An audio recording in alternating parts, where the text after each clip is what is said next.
السلام علیکم ورحمۃ اللہ وبرکاتہ۔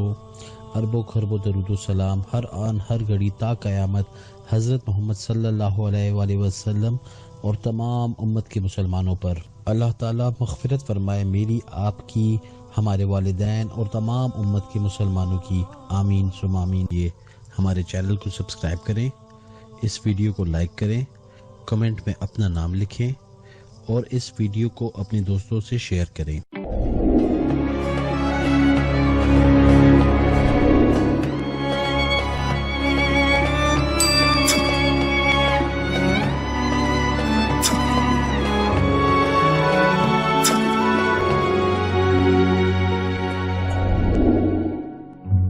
حضرت علی رضی اللہ تعالی عنہ فرماتے ہیں کہ رسول خدا صلی اللہ علیہ وسلم نے فرمایا کہ ان قریب لوگوں پر ایسا زمانہ آئے گا کہ اسلام کا صرف نام باقی رہے گا اور قرآن کی صرف رسم باقی رہ جائے گی۔ ان کی مسجدیں نقش و نگار، ٹائل، برقی پنکھوں وغیرہ سے آباد ہوں گی اور ہدایت کے اعتبار سے ویران ہوں گی۔ ان کے علماء آسمان کے نیچے رہنے والوں میں سب سے زیادہ برے ہوں گے۔ ان علماء سے فتنے پیدا ہوں گے اور پھر ان میں واپس آ جائیں گے۔ اسلام کا صرف نام باقی رہے گا، یعنی اسلامی چیزوں کے نام ہی لوگوں میں رہ جائیں گے اور ان کی حقیقت باقی نہ رہے گی، جیسا کہ آج کل نماز، روزہ، زکوٰۃ، حج وغیرہ کے بس نام ہی باقی ہیں اور ان کی حقیقت اور روح اور ادائیگی کے وہ طریقے اور کیفیت باقی نہیں ہیں جو رسول خدا صلی اللہ علیہ وسلم سے منقول ہیں، اور کروڑوں مسلمان ان سے کورے ہیں۔ قرآن شریف صرف رسمن ہی پڑھا جاتا ہے، اس کے الفاظ اور خوش الہانی کا تو خیال ہے، مگر اس کے معنی پر غور کرنا اور اس کی منع کی ہوئی چیزوں سے بچنا تو مسلمان کے تصور میں بھی نہیں رہا۔ مسجدیں زیب و زینت سے خوب آراستہ ہیں، دلکش فرش، قیمتی غالیچے، دیدہ زیب فانوس، عمدہ عمدہ ہنڈے اور آرام و راحت کی چیزیں مسجدوں میں موجود ہیں، مگر ہدایت سے خالی ہے۔ مسجدوں میں دنیا کی باتیں، تانے، غیبتیں بے دھڑک ہوتی ہیں اور امام و مؤذن تو مسجدوں کو گھر ہی سمجھتے ہیں۔ علماء کے بارے میں جو یہ ارشاد فرمایا کہ علماء سے فتنہ نکلے گا اور ان میں واپس آ جائے گا، اس کا مطلب یہ ہے کہ علماء بگڑ جائیں گے اور رشد و ہدایت کی راہ چھوڑ دیں گے تو عالم میں فساد ہوگا، اور پھر اس کی زد میں علماء بھی آ جائیں گے، اور یہ بھی مطلب ہو سکتا ہے کہ علماء دنیا داروں اور ظالموں کی مدد کریں گے اور پیسے اینٹھنے کے لیے دنیا کی مرضی کے موافق مسئلے بتائیں گے، اور پھر دنیا دار ہی ان کا مزاج ٹھکانے لگا دیں گے۔ حضرات گرامی، دوسرے انسانوں کی طرح آج کل کے علماء بھی فکر آخرت سے خالی ہو گئے ہیں اور اس فانی زندگی کو اپنے علم کا مقصد بنا رکھا ہے۔ سیاسی لیڈر بننے، شہرت حاصل کرنے، روپیہ کمانے جوڑنے کی دھن میں سرگردہ ہیں، اور موجودہ زمانے کے علماء میں خال خال ہی ایسے ہیں جو اسلام کی تبلیغ کرتے ہوں، ورنہ آج تو علماء کی یہ حالت ہو گئی ہے کہ جلسوں میں گاندھیزم یا نیشنلزم، سوشلزم اور کمیونزم کی اشاعت کرتے ہیں اور ارشادات نبوی کی بجائے مخلوق کے خود ساختہ نظاموں کی طرف دعوت دیتے ہیں۔ حضرت انس رضی اللہ تعالی عنہ فرماتے ہیں کہ رسول اللہ صلی اللہ علیہ وسلم نے ارشاد فرمایا کہ قیامت کی نشانیوں میں ایک یہ بھی ہے کہ لوگ مسجدیں بنا کر فخر کریں گے۔ آج کل یہی حال ہے، اور بقول حضرت ابن عباس رضی اللہ تعالی عنہ، تم ضرور مسجدوں کو یہود و نصار کی طرح سجاؤ گے۔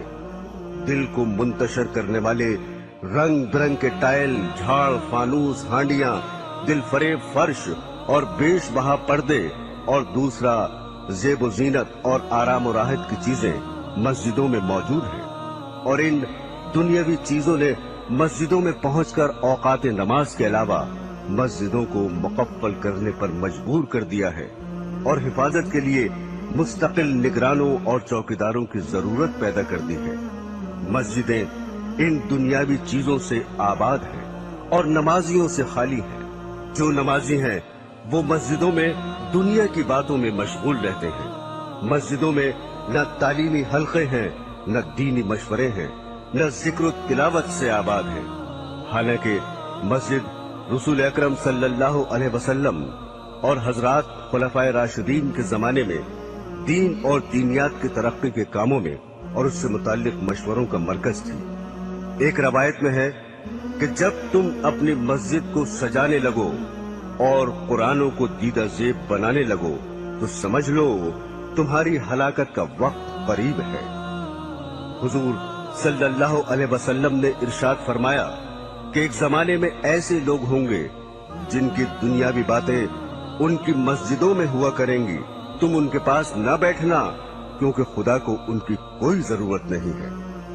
हजरत अनस रजी अल्लाह ताला अन्हु फरमाते हैं कि रसूल खुदा सल्लल्लाहु अलैहि वसल्लम ने इरशाद फरमाया कि लोगों पर एक ऐसा जमाना आएगा कि दीन पर जमने वाला उनमें ऐसा होगा जैसे हाथ में चिंगारी पकड़ने वाला हो। ये जमाना इस वक्त मौजूद है क्योंकि हर तरफ बददीनी और बेहयाई और फहशकारी की फजा है, सरकशी का माहौल है। अव्वल तो दीनदार रहे ही नहीं, और अगर कोई दीन पर अमल करना चाहता है तो अहले मुल्क, अहले वतन, अजीज व अकरबा आड़े आ जाते हैं। बीवी कहती है कि तनख्वाह में मेरा पूरा नहीं पड़ता, दुनिया रिश्वत ले रही है, तुम बड़े परहेजगार बने हुए हो। हम उम्र मजाक उड़ा रहे हैं कि दाढ़ी रखकर मुल्ला बन गए, झाड़ सा लगाए फिर रहे हो। रेल में या लारी में सफर कर रहे हैं और एक शख्स नमाज पढ़ना चाहता है, मगर उसके लिए न रेल ठहर सकती है न लारी रुक सकती है। लेकिन अगर किसी को कुछ दुनियावी नुकसान हो जाए तो सब हमदर्दी के लिए हाजिर है। आजकल दीनदारी इख्तियार करना सारी दुनिया से लड़ाई मोल लेने के मुतरादिफ है। दीन का दर्द पैदा करने और बददीनी की फजा में निकलने की कुव्वत हासिल करने के लिए खानकाहों और दीनदारों की मजलिसों में शिरकत करना बहुत ही जरूरी है। जब इंसान बददीनी के माहौल से मासियत इख्तियार कर सकता है तो दीनदारी की फजा में पहुंचकर नेक भी बन सकता है। अगर किसी वजह से दीनदारों से दूर हो तो बददीनों से भी दूर रहे। इसी हकीकत के पेश नजर रसूल खुदा सल्लल्लाहु अलैहि वसल्लम ने इरशाद फरमाया कि अनकरीब ऐसा होगा कि मुसलमान का बेहतरीन माल चंद बकरियां होंगी जिन्हें लेकर पहाड़ की चोटियों और जंगलों में चला जाएगा और इस सूरत से अपना दीन बचाने के लिए फितनों से भागेगा। एक और हदीस में है कि रसूल खुदा सल्लल्लाहु अलैहि वसल्लम ने इरशाद फरमाया कि अनकरीब फितने पैदा होंगे, उस वक्त बैठा हुआ खड़े हुए से बेहतर होगा, क्योंकि बैठा हुआ शख्स बनिस्बत खड़े हुए शख्स के फितने से दूर होगा और खड़ा हुआ चलने से बेहतर होगा और चलने वाला दौड़ने वाले से बेहतर होगा। जो शख्स फितनों की तरफ नजर उठाकर देखेगा फितने उसे उचक लेंगे। फितने के वक्त इबादत खुदाबंदी में मशगूल होना बहुत ज्यादा फजीलत रखता है। रसूल खुदा सल्लल्लाहु अलैहि वसल्लम ने इरशाद फरमाया कि कत्ल के जमाने में इबादत करना मेरी तरफ हिजरत करने के बराबर है। मेरे दीनी बहनों और भाइयों, हजरत सुबान रजी अल्लाह ताला अन्हु फरमाते हैं कि एक मर्तबा रसूल खुदा सल्लल्लाहु अलैहि वसल्लम ने इरशाद फरमाया कि एक ऐसा जमाना आने वाला है कि कुफ्र और बातिल की जमातें तुम्हें खत्म करने के लिए आपस में एक दूसरे को इस तरह बुलाकर जमा कर लेंगे जैसे खाने वाले एक दूसरे को बुलाकर प्याले के आसपास जमा हो जाते हैं। ये सुनकर एक साहब ने सवाल किया, क्या हम उस रोज कम होंगे?